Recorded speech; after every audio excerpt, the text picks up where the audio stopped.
नमस्कार बच्चों। आज हम पढ़ने और समझने वाले हैं क्लास 10th एसएसटी सामाजिक विज्ञान की वर्कशीट नंबर 66 यानी कि कार्यपत्रक संख्या 66 को। यह आपकी 14 जनवरी 2022 की वर्कशीट रहेगी। आज की इस वर्कशीट में हम ज्योग्राफी भूगोल के 7th chapter lifelines of national economy यानी राष्ट्रीय अर्थव्यवस्था की जीवन रेखाएं इस चैप्टर को पढ़ना जारी रखेंगे। ये इस चैप्टर का 7th पार्ट रहेगा। अब तक हम 6 पार्ट इस चैप्टर के कवर कर चुके हैं। उसमें हमने क्या कुछ पढ़ा है थोड़ा सा रिकैप्चुलेट कर लेते हैं। अब तक हमने इस चैप्टर में पढ़ा है ट्रांसपोर्ट सिस्टम यानी कि परिवहन के साधन है वो हमारे देश की अर्थव्यवस्था के लिए, इकोनॉमी के लिए क्यों इंपॉर्टेंट होते हैं। हमने बात की है सड़क परिवहन की, रेल परिवहन की, जल परिवहन की, पाइपलाइन की और वायु परिवहन की। पिछली वर्कशीट में हमने जो संचार के साधन है वो हमारे देश के लिए क्यों महत्वपूर्ण है, ये सब कुछ भी हमने समझा है। आज हम बात करेंगे दो और महत्वपूर्ण जो टॉपिक है, इंपॉर्टेंट टॉपिक है इस चैप्टर के, वो है अंतर्राष्ट्रीय व्यापार, इंटरनेशनल ट्रेड। हमारे देश की इकोनॉमी के लिए क्यों इंपॉर्टेंट है, इसकी इंपॉर्टेंस क्या है, ये सब कुछ हम यहाँ पर समझेंगे। और उसके बाद हम बात करेंगे पर्यटन की, टूरिज्म की, कि टूरिज्म है वो भी हमारी इकोनॉमी का एक इंपॉर्टेंट पार्ट है, कैसे है ये हमें समझना है। तो चलिए शुरुआत करते हैं हम आज की इस वर्कशीट की। सबसे पहले हम बात करेंगे अंतर्राष्ट्रीय व्यापार की। अंतर्राष्ट्रीय व्यापार से पहले हमें समझना कि ये व्यापार क्या होता है। व्यापार का मतलब होता है जो लेन देन वस्तुओं का, यानी कि वस्तुओं का आदान प्रदान है, उसको हम व्यापार कहेंगे। अब ये व्यापार है ये राज्यों के बीच में हो सकता है, देशों के बीच में हो सकता है, व्यक्तियों के बीच में हो सकता है, उसे हम व्यापार कहेंगे। व्यापार मतलब आपने कोई सामान दिया, दूसरे से कोई सामान खरीदा, तो ये क्या व्यापार है। ओके। अब ये अगर एक देश के अंदर होता है तो उसको हम बोलते हैं राष्ट्रीय व्यापार या स्थानीय व्यापार कहेंगे। ओके। अगर ये दो देशों के बीच में होता है तो उसको हम बोलेंगे अंतर्राष्ट्रीय व्यापार। जैसे अगर हम चाइना के साथ करें, अगर हम पाकिस्तान के साथ करें, हम अमेरिका के साथ करें, तो वो इंटरनेशनल ट्रेड कहलाएगा, अंतर्राष्ट्रीय व्यापार कहलाएगा। और देश के अंदर है तो ये हमारा राष्ट्रीय व्यापार कहलाएगा, इसको हम स्थानीय व्यापार कह सकते हैं। ओके। तो पहली चीज कि व्यापार क्या है, कि जो वस्तुओं का आदान प्रदान है उसको हम व्यापार कहेंगे। और ये हमारा राष्ट्रीय भी हो सकता है और ये हमारा अंतर्राष्ट्रीय इंटरनेशनल भी हो सकता है। तो दो विभिन्न देशों के बीच में जो व्यापार होता है उसको हम अंतर्राष्ट्रीय व्यापार कहते हैं। सभी देश अंतर्राष्ट्रीय व्यापार पर निर्भर होते हैं। इसका कारण है कि संसाधनों की उपलब्धता वो क्षेत्रीय है, यानी कि जो संसाधन है उनका वितरण समान नहीं है, असमान है। अब देखिए, कुछ वस्तुएं ऐसी होती है जिनका उत्पादन हमारे देश में होता है लेकिन दूसरे देशों में नहीं होता। कुछ वस्तुएं ऐसी होती है जिनका उत्पादन हमारे देश में ज़्यादा है लेकिन दूसरे देशों में कम है। या कुछ वस्तुएं ऐसी है जिनकी जो आवश्यकता अपने देश में ज़्यादा है, दूसरे देशों में उत्पादन अधिक है। तो इसकी पूर्ति कैसे की जाएगी? हम दूसरे देशों से वो वस्तुएं जो हमें ज़रूरत है वो मंगवाएंगे और जो हमारे यहाँ पे सरप्लस है उनको हम भेज देंगे। अब ऐसा इसलिए होता है क्योंकि जैसे खनिज पदार्थ है तो ये प्राकृतिक तौर पर पाए जाते हैं, तो इसमें हम कुछ नहीं कर सकते। दूसरा जो जलवायु है उसके कारण भी कुछ वस्तुओं का उत्पादन कुछ देशों में अधिक होता है, दूसरे देशों में कम होता है। और मांग जो है वो जनसंख्या के ऊपर भी निर्भर करती है। तो इसके कारण हम सीधे तौर पे यूँ कह सकते हैं कि जो संसाधन है वो असमान रूप से वितरित है और इनको इसके कारण ही अंतर्राष्ट्रीय व्यापार है उसकी हमें आवश्यकता होती है। अंतर्राष्ट्रीय जो व्यापार है या राष्ट्रीय व्यापार कोई भी कह लीजिए, तो उसके दो घटक होते हैं। एक होते हैं आयात और दूसरा होता है निर्यात। आयात आ मतलब आना। ओके। जब हम दूसरे देशों से वस्तुओं को मंगवाते हैं तो आयात कहलाता है। ओके, इंपोर्ट बोलेंगे इसे हम। और जब हम दूसरे देशों को वस्तुओं को भेजते हैं तो उसको हम बोलेंगे निर्यात। तो दो घटक होते हैं, आयात और निर्यात। अब जो आयात और निर्यात का जो अंतर है उसे हम व्यापार संतुलन बोलते हैं। ओके। ये इंपॉर्टेंट आपके लिए क्वेश्चन रहेगा कि व्यापार संतुलन से आप क्या समझते हो। तो व्यापार संतुलन का मतलब कि आयात और निर्यात के बीच में अंतर है, उसको हम व्यापार संतुलन बोलेंगे। अगर आयात यानी कि हम दूसरे देशों से मंगवा रहे हैं वो अगर निर्यात से ज़्यादा है तो ये व्यापार का प्रतिकूल संतुलन कहलाएगा, यानी कि प्रतिकूल व्यापार कहेंगे इसे हम। क्योंकि हम मंगवा रहे हैं 1,000 करोड़ का और भेज रहे हैं 800 करोड़ का, तो हम तो लॉस में जा रहे हैं ना, तो ये प्रतिकूल व्यापार कहलाएगा।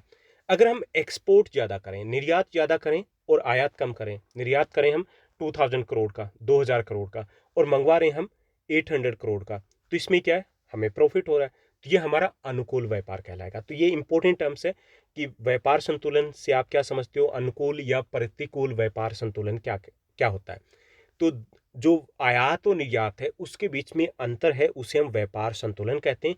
अगर आयात निर्यात से ज़्यादा है तो ये प्रतिकूल व्यापार, हमारा अनफेवरेबल, हम इसे ट्रेड कहेंगे, प्रतिकूल व्यापार कहलाएगा।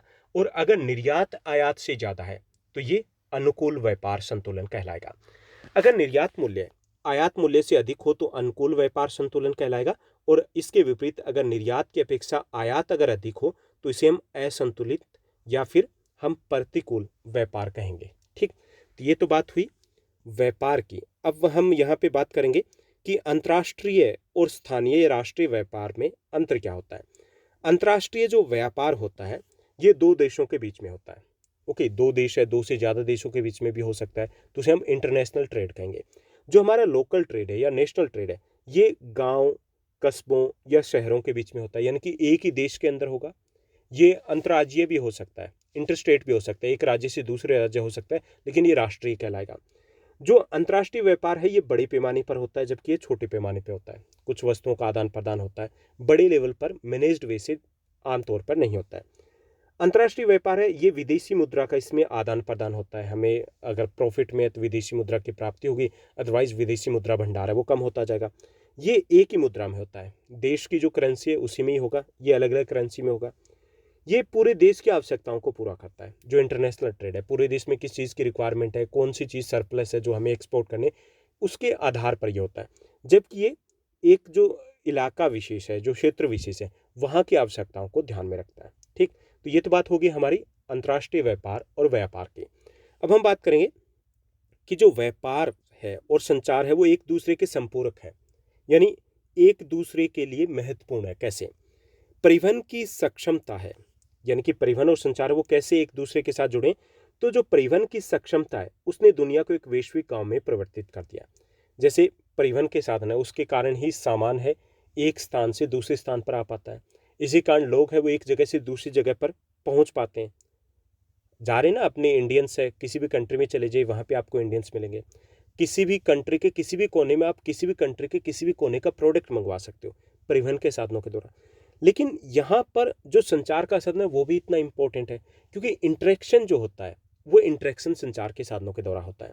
व्यापार के स्थानीय या अंतर्राष्ट्रीय जुड़ाव ने दुनिया की अर्थव्यवस्था को विकास की गति प्रदान की, और ये अंतर्राष्ट्रीय जो जुड़ाव कैसे हुआ, ये परिवहन और संचार के साधन दोनों के ऊपर निर्भर करता है।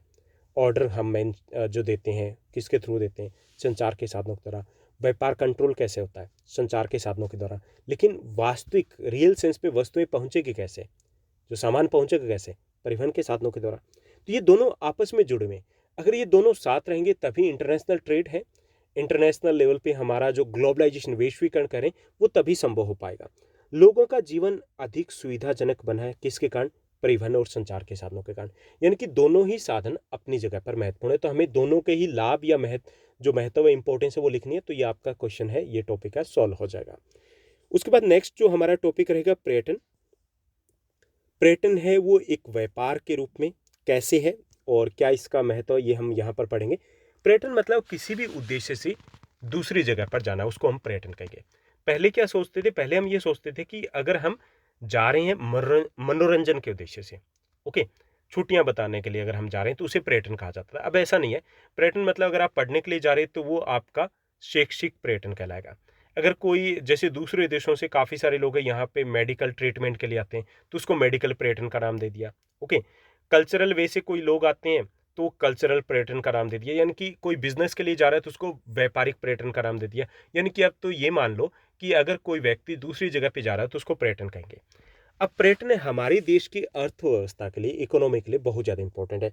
इसका पहला कारण ये कि 150 लाख के आसपास, 1.5 करोड़ के आसपास लोग हैं जो डायरेक्टली इस पर्यटन टूरिज्म इंडस्ट्री से जुड़े हुए हैं। डायरेक्टली, इनडायरेक्टली तो और भी ज़्यादा लोग होंगे। ओके, यानी कि ये रोजगार प्रदान करता है लोगों को। दूसरे ये कि पर्यटन उद्योग है वो राष्ट्रीय एकता को भी बढ़ावा देता है।